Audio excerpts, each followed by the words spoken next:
everyone, welcome to another episode of Let's Talk for Real. I'm Mary and I have with me my co-host Dylan, and today we have Dr. Teo, Managing Partner at VetTrust Singapore, Practicing Veterinarian at Canopy Veterinary Center, and President of the Singapore Veterinary Association.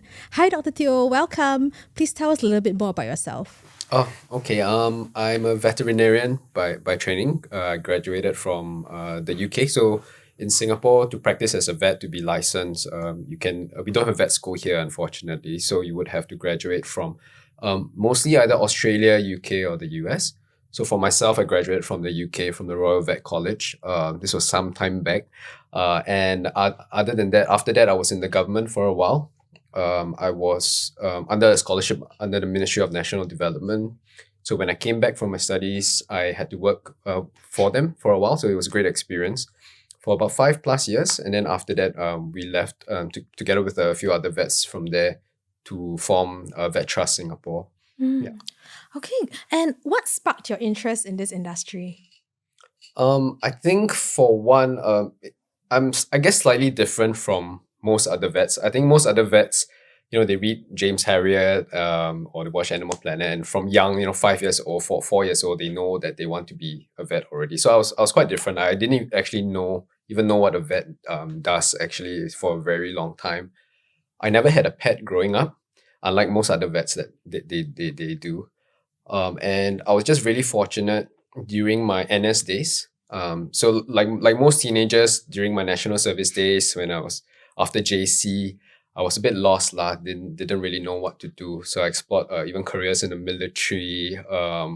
I was exploring law school, and then I always knew I loved animals. I really liked medicine as well, and also animals. But I never had a chance to speak to a veterinarian or see what veterinarians do, because quite limited in Singapore. So I was really fortunate that I was accepted into one of the clinics in Singapore. Shout out to AAVC, Dr. Kenneth Tong. He actually let me into his clinic when I was like 18, 17 years old, which I would not recommend. But and from there I got to see him at work. And then 1 week into the internship, I sort of knew that I want to become a vet. I like medicine. I like the science of it. And I thought at the time I didn't have to talk to people a lot, so I becoming a vet was a better idea than becoming a human doctor, to the disappointment of my parents. But I haven't looked back since last year. So, Right. But being a vet takes a lot of effort, right? Because there's no vet school in Singapore, so you actually really have to go overseas to study it as well. Yeah. So the interest must have really sparked your interest when you were in AAVC. Yeah, definitely did, and it's not a common profession actually. I mean, growing up, I mean now that we've been in the industry for so long, I think, and over the past 10 years, the pet ownership has been booming. Everyone now knows pretty much what a vet does. I mean, vets do a bit more than small animals, dogs and cats, but I think most people roughly know what a veterinarian does. But back then, no, not many people do, and there were not many options to speak to people about it as well. So it's definitely a huge commitment. Even today, after so many years, there's no vet school yet in Singapore. So it's definitely a long commitment, an expensive commitment as well if you're not on a scholarship. And also, it's a good 5-year, 6-year course. Yeah. So it's a long time to commit at 18, 20 years old. So it's a bit of a leap of faith lah for myself at least. Yeah. So, Dr. Teo, do you think that it will be good that, like in our local country, they have a vet university in Singapore? I think definitely. It's really important because, as we all know, and I'm sure we'll talk about this later, how there's a huge manpower shortage in the vet profession in Singapore. So that's definitely one. I also feel that, I mean, I didn't come from an extremely wealthy family or anything. So without the scholarship, actually, I couldn't have gotten into vet school. It costs about almost $1 million nowadays. Wow. Yeah. to complete a vet school, with overseas tuition fees, with accommodation and travel expenses. And not many people can afford. Not everyone can afford it lah. Yeah. So really, it's one of the few professions in Singapore that if you're not rich, you cannot do. Yeah. If you really think about it, right? Everything else we pretty much have in Singapore. If you want to become a doctor, we talk about meritocratic society, right? If your grades are good, you have the good attitude, if you want to be a human doctor, you can be one. You can become a lawyer if you want to be one. You can become an architect if you can be one. But in Singapore, even if you get the grades, money will stop you from, if you can't afford to become a vet. That's one of the very few professions that's facing that in Singapore. So definitely in Singapore, having a vet school is something that I feel very passionate about. I'm actually working on a project to do this. Hopefully it comes into fruition in the next couple of years. Oh, that's very exciting news. We really look forward to that. Yeah, that'll be good because like my girls did mention to me that like when he grow up, he want to be a vet also. So for my understanding, I do understand the cost, the fees of the school fees is going to be quite high. Yeah, it's going up every year. Yeah. So okay. So let's move on. Do you have any pets, and do you have any favorite breeds or species? I was a dog person growing up. I never had a dog myself, but I always liked dogs most of all. But nowadays, I think because of my lifestyle and because we have to travel a bit and always away from home quite a lot, I actually now only have 2 cats, and I have become more of a cat person. Sorry, dog lovers, but I'm pretty pro cat these days. Yeah, I mean, of course, I still love dogs, but yeah, I have 2 cats at home. Yeah. Ah, that's nice. So they're a lot more chill, and Chill, yeah, they give you your independent. space. Yes, but they're equally affectionate in their own ways as Right. well. And what I like is to the dog or the dogs, right? You are basically their whole life. Like if you're out of work, out at work and they're at home, then it's quite sad, right? Yeah. Especially if there's no one else around. If you live with your parents or you have a helper, maybe that's okay. But if he's totally alone at home, a lot of pets, dogs especially, suffer from separation anxiety. Yeah. They can be barking the whole day, and your neighbors will probably let you know about that. But cats, not so much. I think they still show affection in their own ways, but a bit more independent. Don't really have to walk them. I mean, some people do walk their cats, but generally most people don't. So it currently suits my lifestyle a bit more. And I have 2 of them, so they do fight with each other, but they also keep each other company. Yeah, that's nice. I also started with 1 dog. Then I realized that he's a bit lonely because I need to work, right? Yeah. So then I got him a friend. But then I realized that with dogs, you can forget about personal space. There's no such thing as personal space. So even when you're in the toilet, they will be right there with you. Oh, yes. Yeah, but after a while, I realized, are they the one that's too sticky to me, or am I the one that's too sticky to them? So if they don't come and find me, I will end up looking for them and just cuddling with them. Sometimes they'll be like, this is a bit too much. Yeah, so okay. And any particular of interest that you have, like area of interest? I think professionally, I do, even though I'm mostly quite busy at VetTrust, doing consultancy. So VetTrust is our B2B, B2G consultancy company. I still practice 2 times a week at Canopy Vet Center. My own personal area of interest is nutrition, actually. So I did a postgraduate diploma with Glasgow on animal nutrition. Hopefully working up towards a master's, and we'll see where it takes me from there. But nutrition has always been my area of interest. Yeah, it's just my personal interest. Just learning more about nutrition. I feel it's something that a lot of pet owners and even vets actually, general animal community needs to know more about. And there's also a lot of conflicting evidence out there. Evidence changes all the time. So I feel like it's an area that's quite close to my heart. Yeah. So animal nutrition is one. Yeah. Oh, yeah, I think that would be really helpful for our industry because a lot of pet parents, like even I myself as a new pet parent previously, when I Google, I get all sorts of information. It can be, and they're all conflicting of each other kind of thing. After a while, you're like, so which is the correct information? And you just end up trying everything. Yeah. And end up the pets, they are the ones that are kind of like the trial and error. Yeah. So I think that would be really great. And if there are 3 things that you could tell pet parents, what would they be? I think the first and foremost, I'm related to nutrition when we were talking about I think first and foremost that nutrition is health. You are what you eat, and our pets is also the same for our pets. There's a lot of marketing out there, a lot of conflicting evidence if you Google, but go to a reputable source and approach it in an evidence-based manner. This applies to nutrition especially, but also other things too, whether it's behavior or even veterinary health and so on. So having this ability to evaluate evidence critically, I think is quite important because evidence changes all the time and we need to keep up with it. Yeah. The second thing I can think of is definitely the importance of preventive health. Okay. And preventive health takes the form of a few key areas, right? The first one is, of course, sterilization. Sterilization of whether it's dogs, cats, males or female. The evidence is overwhelming in supporting its benefits and outweighing its risks.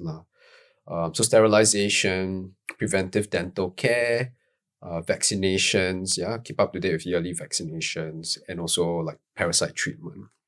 Yeah, I think it's always good to read up more about it. Like for example, we see a lot of pet parents who think once you're vaccinated when you're a puppy once, and it's covered for the rest of the dog's or cat's life. But of course, we know that's not true. You have to go for boosters every year or so. Okay. And then the same thing for parasite treatment. We try to treat regularly. Some is once a month, some is once every 3 to 6 months. So really getting involved and playing a big role and taking ownership of your pet's health is so important. It actually goes a long way, a really long way. Especially our pets are living much longer now. Yeah. Okay, you see cats that are 22 years old, 23. We see them quite often these days. So preventive care really improves the health and longevity of your pet. Yeah. And then maybe the third one I can think of is just to maybe related to the second point as well, is really to be able to discern the noise out there, what's available online, whether it's nutrition, health, or any behavior especially, to really be able to critically evaluate some of this evidence out there instead of being swayed by whether it's marketing adverts or people who are not professionals, who have a certain way of doing things. So I think the skill is very, very important, not just for pets, but actually your life in general. So I would say these 3 points are, to me, quite important, for pet owners to know. Okay. So Dr. Teo, just now I did mention about oral care maintenance. So for my case, right, normally I brush my dog once a week and I always feed them with those kind of dental treat. Is it enough to maintain it? Or prevent the oral infection or something like that? Yeah, I mean, for dogs, generally, we do, we hope that they're being brushed at least once a day or at least once every other day with a good dental product. So definitely don't use your human toothpaste, for example. But it's just like us for humans, right? We or at least I hope we brush our teeth twice a day at least, but we still have to go to the dentist once every 6 months to 12 months, right? And this is, I mean, our mouth is pretty clean compared to the dog's or cat's mouth, right? We're not close to the floor. We don't lick funny things, or you shouldn't lick funny things off the floor, puddles of water. And we control our own brushing. We know it's good for us. We brush thoroughly, right? And, but even despite all that, and we rarely eat like raw meat, and things like that, right? We eat processed food, cooked food that's low in bacterial load anyway.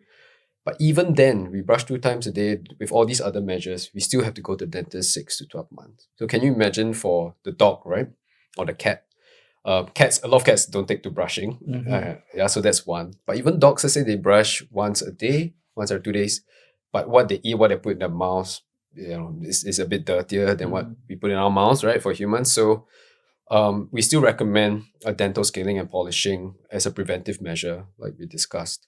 How frequently we need to do it really depends on the dog's mouth and the cat's mouth and how the presence of tartar and so on. There's a huge individual variation. It's not to say you have to do it once a year or once every 2 years, but really the vet, when you go in for your annual health check, will assess the teeth, look at the tartar, and then put forward a recommendation. It really depends on the mouth microbiome and how quickly it decays. Like, as you know, some people, they have a lot of cavities even though they take care of teeth very well. Some people don't take care of teeth very well and they have no cavities, right?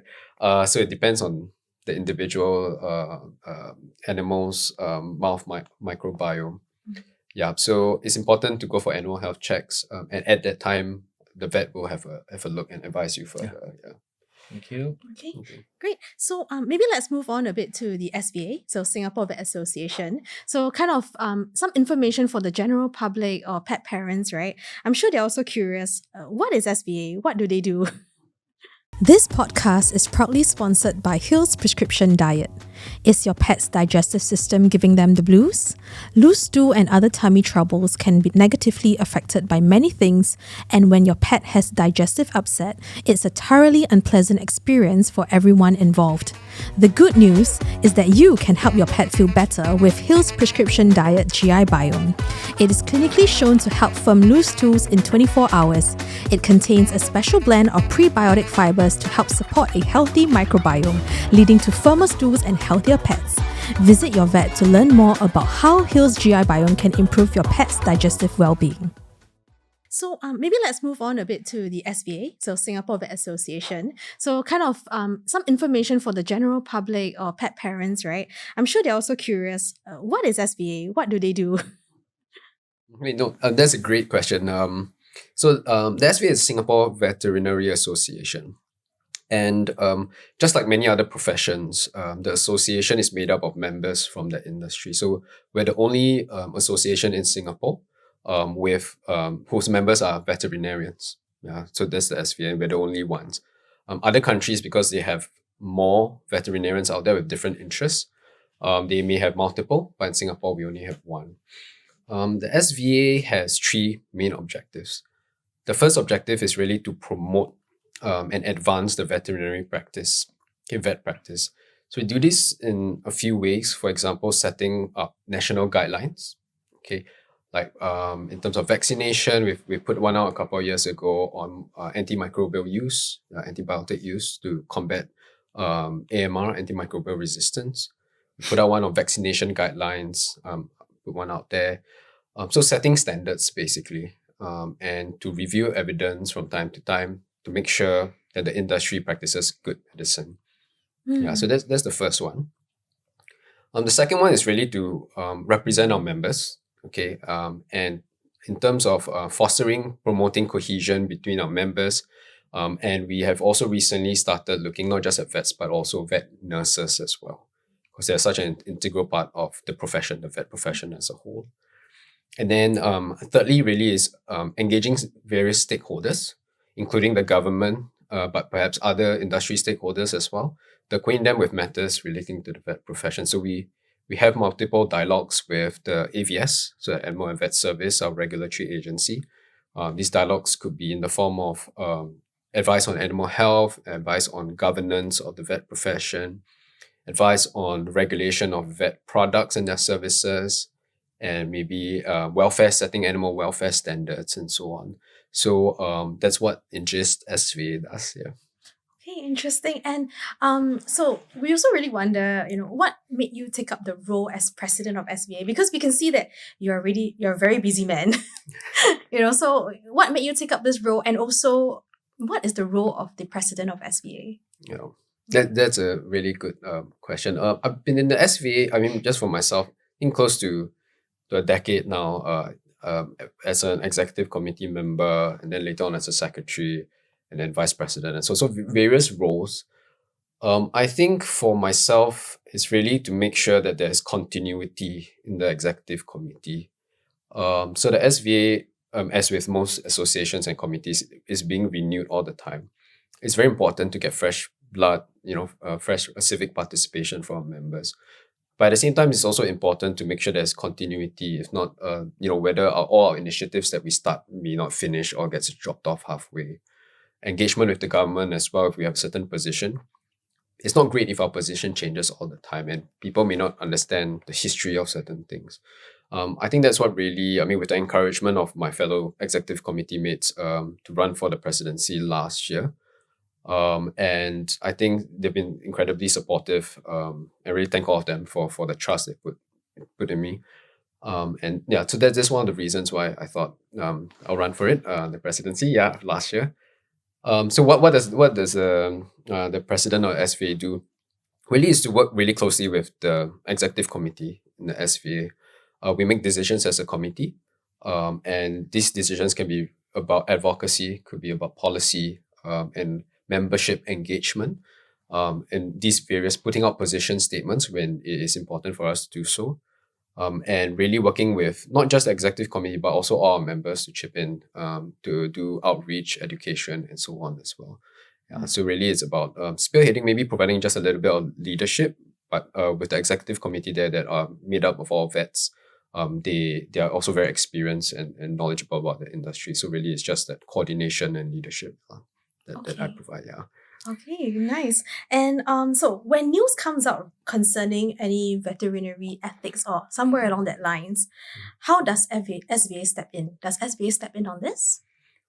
So when it comes to so how I view these issues would be whether it's regulatory or non-regulatory lah. So some things of regulatory nature, say if for example we suspect or there's alleged professional misconduct on a vet's part, or whether it's a vet clinic or a vet, this is dealt by our regulators. So that is the Animal and Vet Service. Okay, soon to be the Vet Council. But that's the regulatory side. So SVA is not a regulatory body. AVS is our regulatory body. But of course, like we said, as one of our objectives for SVA is to really work with these stakeholders, including the government. So if there are regulatory challenges or if there's a regulatory issue, sometimes the government can reach out to SVA to provide expert opinion, technical opinion. And that's where we could be involved in some of these regulatory investigations or matters, not just against vets, but also just animal welfare, or maybe animal abuse, and they need a third party technical expert. We can provide that. Find some of our members who can provide that. And sometimes if it's a non-regulatory in nature, say it's the professional behavior of some vets, but it's not that there's professional negligence or something, maybe just some statements out there that we don't fully agree with. Sometimes we can put up position statements and engage these members closely. Yeah, so that's where we come in. We don't have any regulatory powers, but we work closely with the regulators for some of these matters. Okay. Yeah. And are there measures in place currently to ensure high standards of veterinary care? Yeah, so in Singapore, even though we don't have vet council, but we do have a vet surgeon license. So all practicing vets need to be registered and licensed by our regulator, which is the Animal and Vet Service. Okay, actually, it's the only individual license that is regulated in the whole pet industry in Singapore. There's no other anyone in the animal industry that needs that any license at all. Okay. Only vets do actually. I mean that may change, but traditionally it's always been that. Like for example, pet groomers, you don't need a license. Pet trainers, you don't need a license, right? All those individuals working in pet care don't need a license, but vets, except for vets. Yeah. Okay. So that, and what does it mean to be licensed, right? Why do you need that license? And what does it entail? So this license, as with any license, there's a set of licensing conditions that vets need to adhere to. Okay. And one of the conditions in the licensing condition is to adhere to the Code of Ethics, which is a not super lengthy, 15 page document that's made freely available. It outlines how a vet should behave and practice in general. Many many professions have such a code of practice or code of conduct. So we have that as well.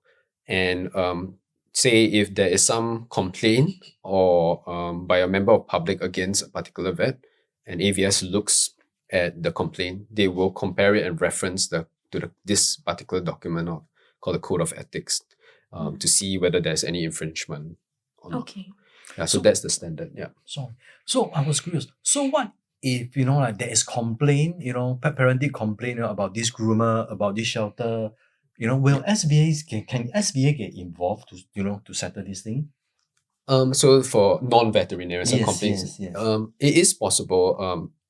Even though we don't have regulatory power, sometimes they may get us involved in providing a technical assessment as a third party. It is possible.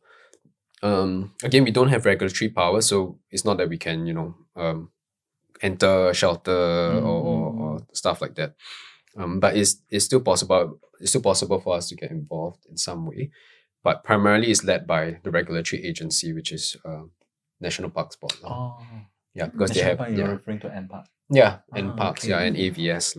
Yeah, because all these like animal shelters and the pet shops and so on, a lot of them are licensed by AVS. Oh, So okay. they have the jurisdiction over them. Okay, I see. Yeah. So we understand that Singapore will be setting up a veterinary council. So could you tell us a little bit more about that? So the Vet Council, I think, was announced 2 years ago in October, I think the Vet Show. And actually, it's this year. It's supposed to be implemented 2025. I mean, I don't know when exactly, lah. But so the objective of the Vet Council, maybe I'll take a step back. The concept of a Vet Council is not new.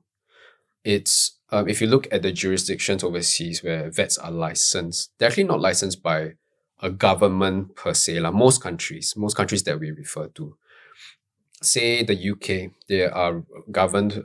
Vets are governed by the RCVS, the Royal College of Vet Surgeons. Okay, so if you see the vets signing off as MRCVS, that's what that means. You're a member of the Royal College of Vet Surgeons. That means you have a license with the RCVS in the UK. But RCVS is not government. It is a vet board. So it's an independent vet board that governs the profession, develops the profession. It's not a ministry. Yeah, and same thing for other professions overseas as well. In Singapore, if you look at the human doctors, you'll know SMC, right? Singapore Medical Council. That is the equivalent of their human practitioner board, human doctor board. Yeah. There's also the Singapore Nursing Board, the SMB in Singapore, already existing. There's also a TCM board. Okay, so all these are sort of boards. In Singapore, they are still housed under a statutory board or a ministry, but it is actually an autonomous board. It's not directly under the control of the ministry, put it that way. Whereas now, for the vet side, we don't have a vet board. The license is directly issued by AVS. Yeah. So we are, according to the announcement by Minister Tan, we are transiting to this vet council model, where it will actually be an autonomous vet board to oversee the governance and development of the vet profession, including the vet nurses as well. Yeah. Oh, so that would mean that vet nurses would eventually also be licensed? We are looking into it. The vet board is looking into it. It has been announced actually publicly that the vet board will cover vet nurses. But when that will happen and how and what form, there's still a lot of work to be done. So the Singapore Vet Nurses and Technicians chapter, which is a chapter under the SVA for nurses, has been working very closely with AVS just to make sure that the board is relevant and fair to everybody, because it's not so simple to implement something like that. It takes a lot of time to really tease out like what even is a vet nurse actually, what is a vet nurse expected to do, what are the recognized qualifications. There's actually a lot of work that needs to be done. So even though it's been announced that it'll cover, but yes, it doesn't mean the nurses will be operationalized. The licensing of the nurses will be operationalized from day one. I suspect they may need to take a bit more time. But I know AVS and the SVNTC has been or will be organizing a lot of focus group discussions just to hear from the vets and the vet nurses on the ground. Yeah. So how do you think that this would impact our community as a whole?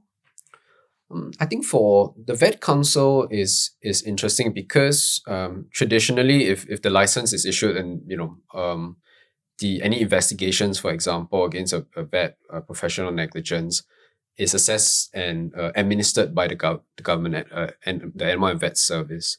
So now if it transits to a vet board, the vet board will be made up of some private practitioners and industry stakeholders to make sure that the board is fair and at such discussions are holistic, not just from the government angle.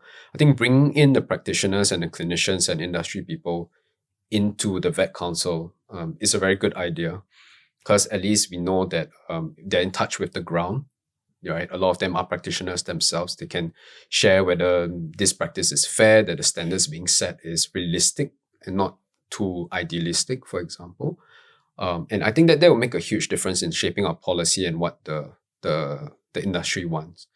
Hearing from having private practitioners and clinicians and non-government associated vets to be part of shaping the profession directly and assessing complaints, setting standards. I think that will actually change the landscape a bit. It will make the vet profession more nimble, I feel, instead of being top down, like the government said, wants to license vets or vets should practice this way. Actually, it's a compromise and a discussion between vets on the ground and also policymakers. Yeah. Okay, Dr. Teo, so anything else to add on? Nothing particular. Maybe just to source your pets from ethical sources, and then also try to build a long-lasting relationship, a trusted relationship with your vets and play an active role in your pet's health. Yeah. Okay, thank you so much for your time, Dr. Thank you. Teo. So we've come to the end of the episode. See you in the next one.